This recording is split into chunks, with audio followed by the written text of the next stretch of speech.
نحمدہ ونصلی علی رسولہ الکریم اما بعد فاعوذ باللہ من الشیطان الرجیم بسم اللہ الرحمن الرحیم۔ انبیاء و شہداء بھی رشک کریں گے۔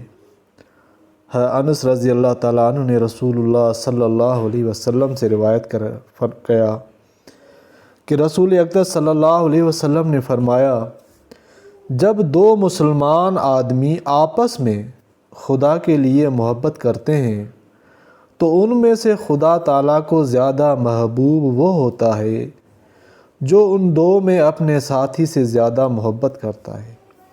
یعنی رب تعالیٰ کو محبوب دونوں ہیں، لیکن زیادہ محبت حق تعالیٰ کو اس سے ہے جس کے دل میں اپنے ساتھی کی یہ بنسبت اس کے لیے زیادہ محبت ہے۔ حضرت معاذ بن جبل رضی اللہ تعالیٰ عنہ سے روایت ہے، رسول اللہ صلی اللہ علیہ وسلم نے ارشاد فرمایا، خدا تعالیٰ کا فرمان ہے، میرے جلال اور عظمت کے لیے آپس میں محبت کرنے والوں کے لیے قیامت کے دن نور کے ایسے ممبر ہوں گے جن پر انبیاء اور شہداء بھی رشک کریں گے۔ صحیح سنن ترمذی۔ رشک کرنے کا یہ مطلب نہیں ہے کہ ان کا مقام انبیاء کرام علیہم الصلاۃ والتسلیمات سے بڑھ جائے گا، بلکہ یہ ان کی ایک خاص فضیلت کا بیان ہے۔ کبھی ایسا ہوتا ہے کہ اونچے درجے کا آدمی کم درجے کے آدمی کے پاس موجود کسی ایسی چیز پر رشک کرتا ہے جو اس بڑے درجے والے کے پاس نہیں ہے۔ انفرادی اور جزئی اعتبار سے اس کا مقام ان سے بڑھ کر ہوتا ہے، یہ ان کی اسی چیز کے حوالے سے خصوصیت ہے، مگر مجموعی خصوصیات اور رتبے کے اعتبار سے انبیاء کرام علیہم السلام اور شہداء کرام کا مقام بہت اونچا ہے۔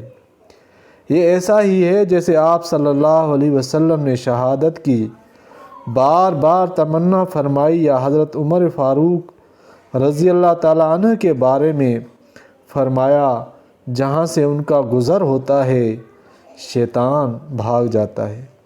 اس خاص بات میں حضرت عمر رضی اللہ تعالیٰ عنہ کی فضیلت ہے، یہ ان کی خصوصیت ہے جو ان سے درجے میں اعلیٰ و افضل ہستی حضرت صدیق اکبر کو بھی حاصل نہیں ہے۔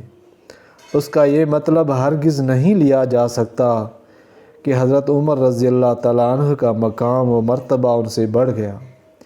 اسی طرح آپس میں ایک دوسرے سے محبت کرنے والوں کے منابر پر انبیاء علیہم السلام اور شہداء کرام کے رشک کرنے کا بھی یہ مطلب نہیں کہ ان کا مقام محبت کرنے والوں کے مقام سے کمتر ہے۔ اللہ تعالیٰ سمجھنے کی توفیق عطا فرمائے، آمین۔